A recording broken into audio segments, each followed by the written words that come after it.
देखिए आज हम देखिए, अब जैसे देखते हैं बायोलॉजी में उस दिन का पाठ हम लोग पढ़ा दिए थे, ठीक ना। आज हम लोग देखते हैं जैसे उस दिन आपने पढ़ा था उसके विभाजन बारे में, ठीक। हालांकि उस दिन का जो वीडियो था वो अपलोड भी नहीं हो पाया, तो आज थोड़ा सा और भी देख लीजिए, जो नहीं आए तो उनको भी ताकि समझ में आ जाए, ठीक ना। फिर इसके आगे हम लोग बढ़ते हैं, ठीक। तो कोशिका विभाजन से ही आज की स्टार्ट करते हैं, आप देखते जाइए, ठीक ना। धीरे धीरे हम लोग आगे बढ़ेंगे। कोशिका विभाजन तो ध्यान देखिए, कोशिका विभाजन या हम लोग कहते हैं पुनर्निर्माण। क्या कहते हैं? पुनर्निर्माण। ध्यान देखिए, कोशिका विभाजन या पुनर्निर्माण क्या है, तो अच्छे से ध्यान देखिए। देखिए इसमें आपके दो दो आते हैं, यानी कोशिका विभाजन सबसे तेज किसमें होता है? प्रज्वल ने बताया था, बताओ। यकृत, लीवर में ना। कोशिका विभाजन सबसे तेज किसमें होता है? लीवर। देखिए यहाँ लिख देते हैं यकृत, लीवर जैसा, ठीक ना। और उसके बाद देखिए एक होता है ब्रेन, ठीक ना। ध्यान देखिए कोशिका विभाजन पुनर्निर्माण, देखिए यकृत में जो है कोशिका विभाजन सबसे तेज होता है, सबसे तेज तेज कोशिका विभाजन। सबसे तेज कोशिका विभाजन कहाँ होता है बच्चों? सबसे तेज कोशिका विभाजन कहाँ होता है? यकृत, ठीक है। और आपको पता है जिसमें कोशिका का विभाजन सबसे तेज होता है उसके घाव की पूर्ति सबसे तेज होती है। सबसे तेज होती है जिसमें घाव की पूर्ति भी सबसे तेज होती है। देख लेते हैं घाव की पूर्ति भी सबसे तेज होगा। कोशिका विभाजन तेज तो घाव की पूर्ति भी सबसे तेज होगा, ठीक। क्योंकि जैसे आपको मालूम है चोट लग जाता है, आप देखते हैं चोट लगा, फिर देखो उस घाव की पूर्ति से बाकी से साकर करने लगती है, वहां देखो धीरे धीरे परत जुड़ने लगती, परत आने लगती, ठीक है। जैसे ओठ देखिए जब फट जाता है या ओठ आप ऐसे काट काट करके परत निकाल देते हैं ओठ का ऐसे करके, तो उसमें देखिए धीरे धीरे इस टाइप से तो लेयर आता है कि नहीं। अच्छा उस ठीक में लोग क्यों ऐसा करते पता? जैसे मान लो तुम्हारा कोई काम तुम सोचो नहीं हो पाए, तब लोग अपना ये ओट का जो है ये सब काटना से धीरे स्टार्ट करते हैं। नाखून भी करते हैं, हाँ लोग, कुछ लोग नाखून काटते हैं, मतलब लोगों का ऐसा सिचुएशन या तो खुद तुम कभी किसी गहरे सदमे में पड़ो, गहरी सोच में पड़ो, तब लोग ऐसा सिचुएशन करते हैं, ठीक ना। तो ऐसे ऐसे पॉइंट्स आते हैं, तो उस समय यानी कि जो घाव की पूर्ति होती है लीवर जो है बहुत तेज करता है, ठीक ना। इसको आप जानते हैं। और ब्रेन में आप जानते हैं बच्चों, ब्रेन में कोशिका विभाजन हो भी नहीं सकता।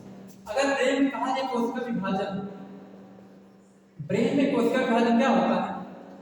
ब्रेन में कोशिका विभाजन हो भी नहीं सकता, ठीक। देखिए सबसे तेज कोशिका विभाजन इसी लीवर में होता है, ब्रेन में बिल्कुल कोशिका विभाजन नहीं होता। अगर ब्रेन में कोई बहुत तेज मार दे तो कोशिका विभाजन होता नहीं, व्यक्ति मर जाएगा। जैसे ब्रेन में अगर आघात तेज, आपने तेरे नाम मूवी देखा है?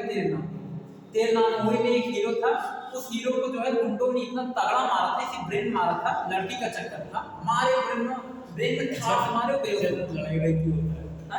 वो लड़की चक्कर में को लड़ाई लड़की चक्कर कॉलेज में स्कूल में लगभग गांव में भी आते थे, गांव में तो लगभग जमीन मामले में भी लड़ाई हो जाता है, पर लड़की चक्कर में। लेकिन आप देखिए कॉलेज में देखिए बड़े बड़े इंडस्ट्री वगैरह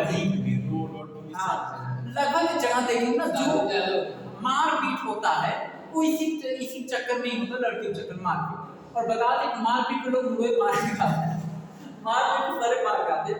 अब घर में कमाते को सब लोग मार दे रहे हैं, फिर करोगे छछना जाता है, समझ गए। तो बता दें कि एकदम ज्यादा, जैसे गर्मी मूवी तेरे नाम मूवी, उसमें हीरो इतना तगड़ा पिटाया है लड़की चक्कर में, वो पागल हो गया। तो आप ये समझिए अगर सर बहुत तेज आघात पहुंच गया, मेडुला सेरिब्रम यहाँ तक आघात अगर पहुंच गया, तो किसी बचने के चांसेस नहीं रहते, क्योंकि वहां कोशिका विभाजन नहीं होता है, तो इससे चांसेस नहीं होते कि आप बच सकें। लीवर में कोशिका विभाजन होता है, कोई तुमको चाकू भी मार दिया, चाकू मारने लीवर की तरफ चाकू कहते हो, लीवर की तरफ चाकू वाला सीन करा, चाकू मार लीवर तरफ कर दो, मार दिया अगर चाकू लीवर की तरफ, तो चाकू पकड़ भाग जाओ डॉक्टर पास, तो ठीक कर देगा, कोई दिक्कत नहीं है, बच जाओगे। लेकिन ब्रेन में अगर लगा तो बिल्कुल आप नहीं बच सकते, इसको आप जानते हैं, ठीक।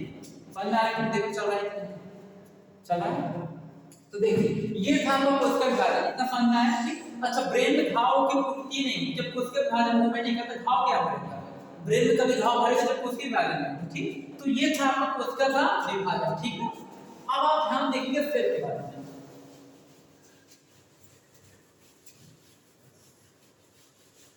ध्यान देखिए सेल में क्या होता है? ध्यान देखो, देखो क्या हुआ, क्या हुआ यहाँ ध्यान से सेल देखो, ये क्या होता है? देखिए बच्चों, सेल का जो आकार है ये है आपका सेल। ध्यान देखिए, लोग यहाँ ध्यान देखिए, ये है आपका क्या है? सेल। ठीक है, तो देखिए इसके बाहर भाग छोड़ते हैं बच्चों, क्या होता है? सबको पता है क्या होता है? ये आपका क्या है? ये आपका सेल वॉल है ना, इसे कहते हैं बच्चों कोशिका भित्ति। कोशिका भित्ति या आपको सेल वॉल कहा जाता है। अच्छा बच्चों, आपको पता है, ध्यान से, आपको पता है इस भीतर वाले भाग को इसे हम लोग क्या कहते हैं? ध्यान देखो, इस अंदर वाले भाग कोशिका भित्ति कहते हैं। क्या कहते हैं? कोशिका भित्ति कहते हैं, कोशिका भित्ति ना। चलिए अब जरा ये तो कोशिका झिल्ली किसका बना होता है पता है? ये जो कोशिका झिल्ली होता है बच्चों, ये किसका बना होता है? कोशिका झिल्ली प्रोटीन का बना होता है। किसका? कोशिका झिल्ली को हम लोग प्लाज्मा झिल्ली के नाम से जानते हैं। कोशिका झिल्ली किस नाम से जानते हैं? प्लाज्मा झिल्ली। चाहे कोशिका झिल्ली को या प्लाज्मा, प्लाज्मा झिल्ली ये किसका बना होता है? प्रोटीन का बना होता है। किसका बना होता है? ये जो है आपके प्रोटीन का बना होता है, ठीक है। और कोशिका भित्ति किसका बना होता है? सेलुलोज का। किसका बना होता है? सेलुलोज का। लकड़ी भी आपका किसका बना होता है? सेलुलोज का बना होता है। लकड़ी किसका बना होता है? सेलुलोज का। अंदर क्या भरा होता है? सब लिक्विड। अंदर क्या भरा है? अंदर सब आपका यानी लिक्विड भरा है, जिसे हम क्या कहते हैं? कोशिका द्रव कहते हैं। क्या कहते हैं? इसे कहते हैं कोशिका द्रव। कोशिका द्रव। अच्छा ध्यान से समझिए, यहाँ पे क्या होता है बच्चों? आपका माइटोकॉन्ड्रिया, गोल्गी बॉडी, वाइक्यूल्स, फिर centrosome, endoplasmic reticulum, ribosome, lysosome. ध्यान देखिए कितने पार्ट पाएंगे। देखिए बीच में आपका होता है न्यूक्लियस, केंद्रक जिसे कहते हैं, केंद्रक होता है बीच में, ठीक ना।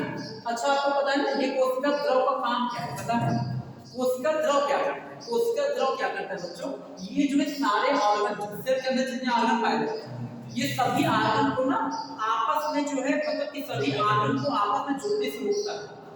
समझ गया? यानी सेल को पचकने से रोकने का काम कौन करता है? कोशिका द्रव। अगर इसमें पानी नहीं रहेगा तो पचक जाएगा। जैसे आंख से सारा पानी निकालो, पचक जाएगा, हल्का फुल्का बचेगा। जैसे लोग की आंख में देखते हैं ना, इससे कम रहता है। हां देखिए, मैं हां देखिए आंख में जो है, जो पानी जैसे जो आंसू निकलता है ना, आंसू, ठीक है, आंख में रहता है, वही क्या कर रहा है? खुलाया रहता है।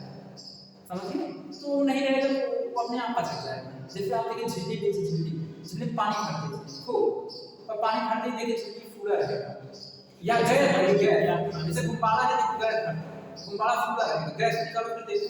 अच्छा सर, क्या खाने से ये तो अच्छा रहता है?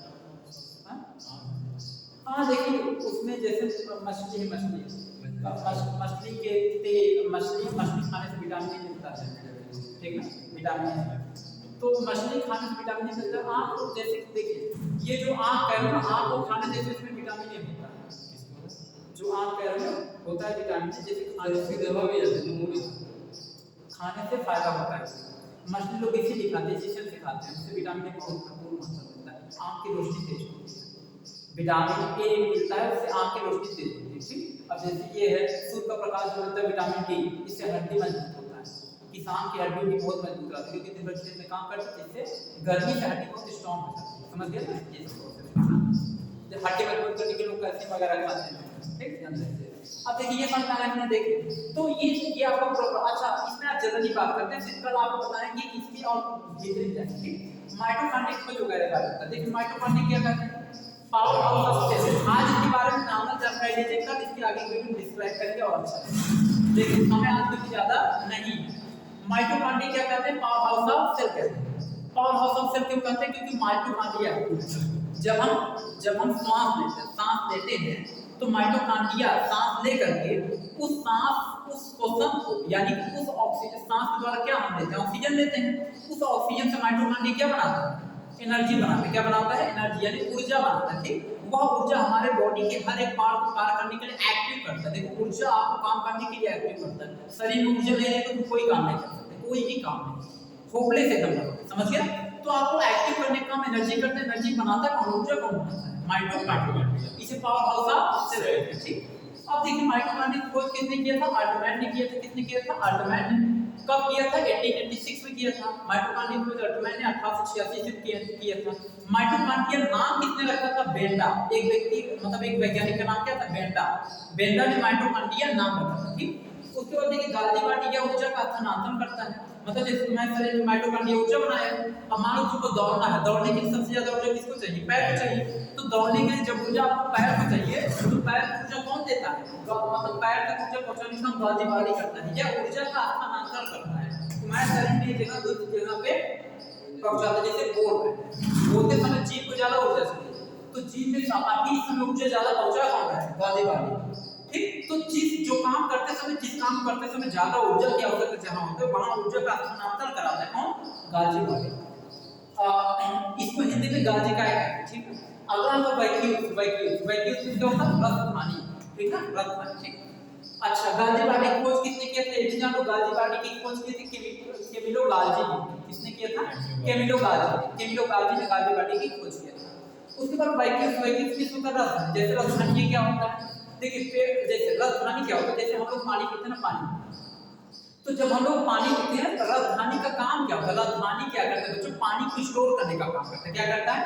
पानी को स्टोर करने का काम। जैसे हम लोग जब पानी पीते हैं, बोतल खोले, ढक्कन लगा एक बोतल पानी पिए, जब हम लोग पानी पीते हैं तो जब पानी पीते हैं ना, पानी जब शरीर के अंदर जाता है तो कुछ पानी क्या होता है? देखो शरीर में एब्जॉर्ब हो जाता है। एब्जॉर्ब, हमारे जो सेल्स हैं सब क्या करते हैं? एब्जॉर्ब कर लेते हैं पानी को, समझ गए? तो छोटे छोटे वैक्यूम्स पाए जाते हैं, वो पानी को क्या करते हैं? आपके एब्जॉर्ब कर लेते हैं। ठीक है, तो हमारे शरीर में नमी बनाए रखते हैं। हमारे बॉडी क्या बनाए रखते हैं? नमी, समझ गए? तो ये वैक्यूम्स बनाए रखते हैं, क्योंकि वैक्यूम्स करता है पानी को स्टोर करने का काम करता है, एकत्रित कर लेता है, पानी को एब्जॉर्ब कर लेता है आपका बॉडी, समझ गए ना? ये वैक्यूम्स का काम। सेंट्रोसोम क्या करता है? सेंट्रोसोम जो है क्या करता है? देखिए सेंट्रोसोम का काम है कोशिका का विभाजन करना। मान लो कहीं तुमको घाव चोट लग गया, तो कान किसी का एक्सीडेंट हो गया, या कहीं पत्ती उत्ती से घाव चोट लग गया, ठीक है, तो जहां पे घाव लगता है वहां देखो वैक्यूम कहते हैं। सेंट्रोसोम ये क्या करता है? कोशिका का विभाजन करता है, मतलब छोटे छोटे सेल्स वहां पे पहुंचाएगा। तो जितने कोशिकाएं तुम्हारे मरी हुई हैं, जितने डेड कोशिकाएं होंगी, उसके स्थान पर नई नई कोशिकाएं आएंगी, तो तुम्हारा देखो घाव धीरे धीरे उसका भरने लगता है, समझ गए? तो जो सेंट्रोसोम होता है किसका विभाजन करता है? कोशिका का विभाजन करने का काम करता है, समझ गए? जैसे माँ के गर्भ देखो, उसी के माँ बाप जैसे बच्चा बाहर निकलता है, तो वो कोशिका विभाजन का ही रूप है। वो सेल में डिवाइड हुआ है तो बच्चे का फॉर्म बनाए, बच्चे वही बाहर निकलता है, समझ में आ रहा है कि नहीं? तो कोशिका विभाजन कौन करता है? सेंट्रोसोम। अच्छा, कोशिका विभाजन सबसे चीज किसमें होता है पता है?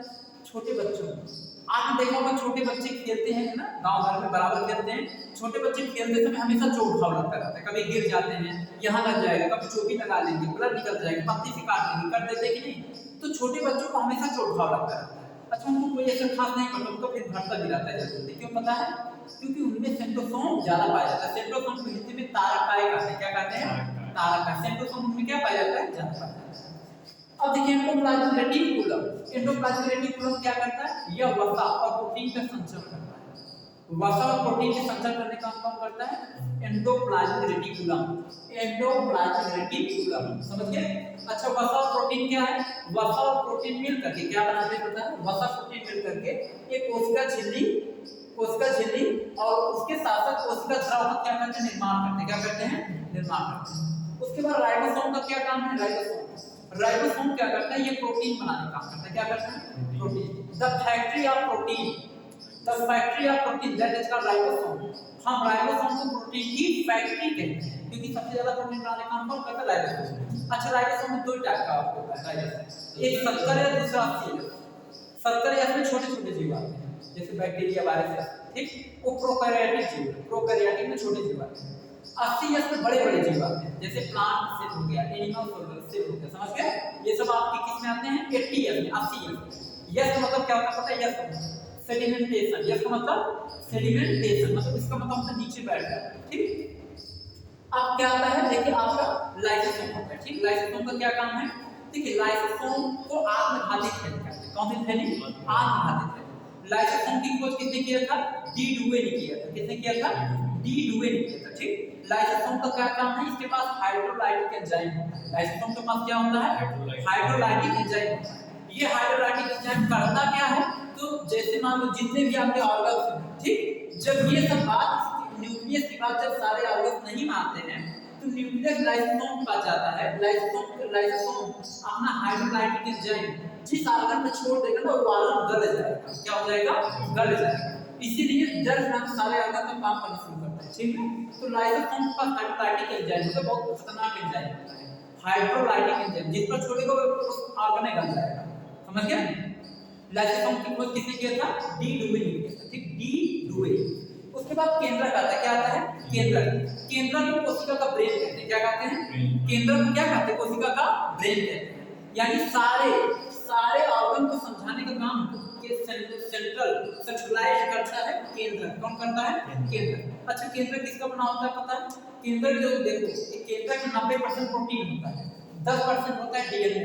तो केंद्रक प्रोटीन और डीएनए दोनों को मिला के बनाता है, ठीक है। केंद्रक में डीएनए भी पाया जाता है, प्रोटीन भी पाया जाता है, ठीक। तो ये आपका केंद्रक होता है। अच्छा, केंद्रक क्या करता है? इन सभी ऑर्गन का मास्टरमाइंड होता है, यानी सभी ऑर्गन को समझाने का काम कराने का काम केंद्रक करता है। केंद्रक को कोशिका का ब्रेन कहा जाता है। क्या कहा जाता है? ब्रेन। केंद्रक की खोज किसने किया है? Robert brown. किसने किया है? रॉबर्ट ब्राउन ने इसकी क्या किया है? खोज की, ठीक है। और एक चीज जानते रहिए बच्चों, ये जो आपका राइबोसोम किसका बना होता है पता है? आरएनए का बना होता है। किसका बना होता है? आरएनए का बना होता है, राइबो न्यूक्लिक एसिड, आरएनए का बना होता है राइबोसोम, ठीक। तो मैंने आज आपको इसके बारे में कॉमन जानकारी दी है, ठीक ना। वीडियो में आज क्लियरिटी के साथ आपने कॉमन जानकारी देखा। अब इसके आगे इसके बीच में हम डीप में जाएंगे, ये सब हो सके और अच्छे से ठीक, और इसके कब खोज हुआ उसके साथ साथ कुछ इसके फिगर्स वगैरह भी आपको बताएंगे, ठीक है। तो ये सब पॉइंट्स हम आपको अगले वीडियो में प्रोवाइड कराएंगे। तो आज के लिए इतना, ठीक है।